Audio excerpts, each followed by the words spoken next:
Okay,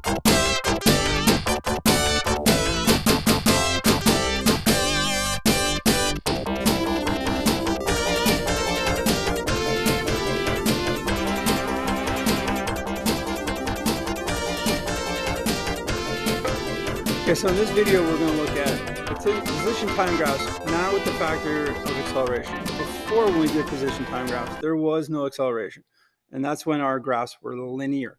Now when we introduce in the acceleration piece, we're going to find that our graphs are now going to end up being quadratic, because in the last video we talked about cake, and we found that this equation, the quadratic equation, was or is the equation of motion, but it's also the graph of a position versus time graph. Okay, or excuse me, the equation of a position versus time graph. And what makes this quadratic now? That 1/2 AT squared part. Okay, so as mentioned before, previous graphs we talked about showed constant velocity, which means there's no acceleration.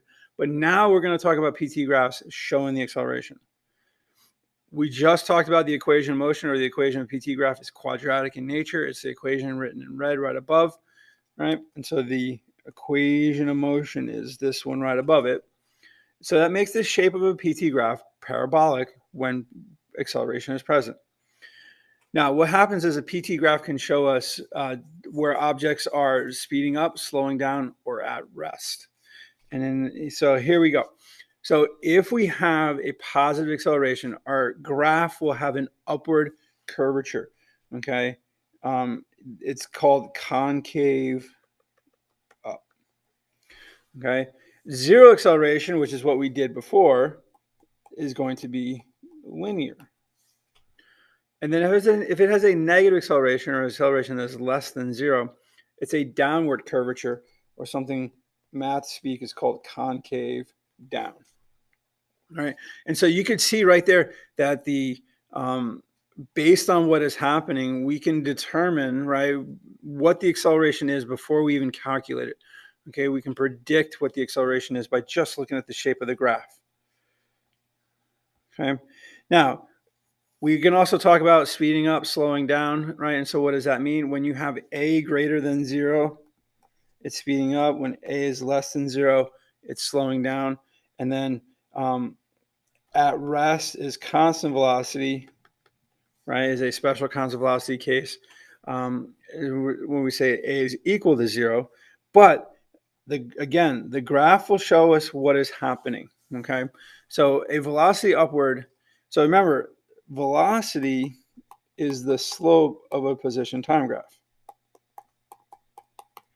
Okay, and so if I draw these tangent lines, these green tangent lines to our graph, and find the slope of that, then I can tell you which way, if I'm speeding up, slowing down, or so forth. Okay, so if you look here, it says, the first one says velocity upward, acceleration downward, speed is going to decrease. So it has a positive slope, but notice that because this is a concave down, right? So this is, we call it concave down, right? So this is concave down, tells us that we have a negative acceleration. And if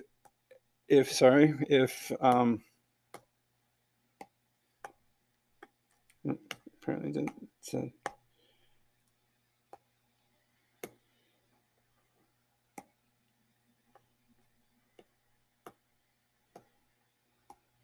Let me erase. All right, so this means a is less than 0, but if v is greater than 0, because these are actually in the opposite directions, right, it's going to slow down. Once that line now goes flat at the top, that, remember, the slope of a flat line is 0. So that tells me that my velocity is equal to 0. It doesn't matter what the downward acceleration is doing. Okay, it's just let me know that my velocity is equal to 0. Okay, and then on the other side we got velocity downward. So we have velocity is less than 0. We have an acceleration downward, right, which means our speed is going to increase, because these two, notice that these two right here point in the same direction. Here they point in opposite directions. One's less than, one's greater than. Over here they're both less than, and so that means that our velocity is going to speed up, right, or increase. This would be an example of an object in free fall, the one that it's initially thrown upwards. Okay, or this is the y. This is the position.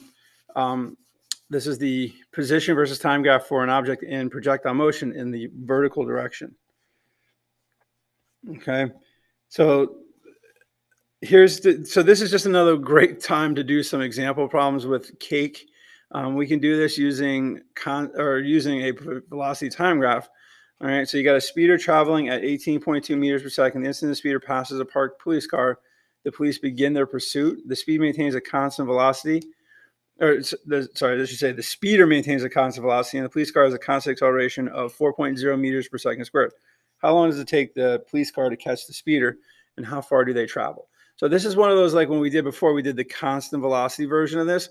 This is basically a systems of equation problem. So what we need to do is we need to write down the position for the car, right? The speeder, we'll call it, and then the police. And then we set them equal to each other and do our systems of equations. So because this car is undergoing constant velocity, right? It's just simply going to be x. So the equation is going to be x equals xo plus VOT plus 1/2 AT squared. Okay. The good thing is what we're going to say is that the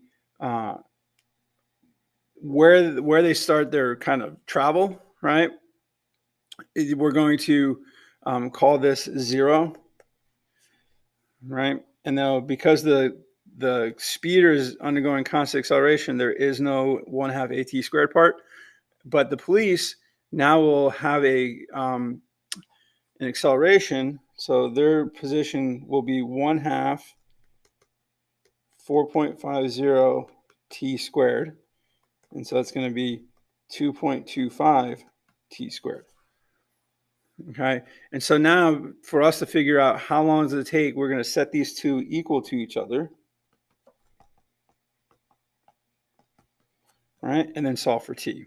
Now you do have to be careful when you solve this, is because a lot of times students will want to automatically cancel out one of the t's. But what happens is when you do that, especially in physics, you're losing one of the potential factors. And so what we're going to do is we're going to subtract 18.2 over, right? So it's going to say 0 equals 2.25 t squared minus 18.2 t. Now I'm going to factor out a t. T stays there. So the two times in which they're equal to each other is t equals 0, which comes from the first factor, right? And this is the factor that often students will cancel out. And then the other one happens when 2.25 t minus 18.2 equals 0. And so I'm going to say 2.25 t equals 18.2, and t equals 18.2 over 2.25. So turn my calculator, 18.2 divided by 2.25. So it takes about 8.1 seconds for them to meet up again. Okay, so that's the answer to the first question. The second question, how far do they travel? Now you can take that 8.1 and plug it really into any of the equations. So I'm going to plug it into the 18.2 t. So 18.21 times 8.1 is 147 meters. And you can also double check against the other one, right? So I'm going to say x equals 2.25 times 8.1 squared times 8.1 squared. And they're probably just be off by a decimal point or so. But basically, you get approximately the same thing. Okay. So we could have done this graphing, right? So one graph would have looked like this. The other graph would have looked like this. But right there would have been 8.1 seconds at 147 meters. Okay.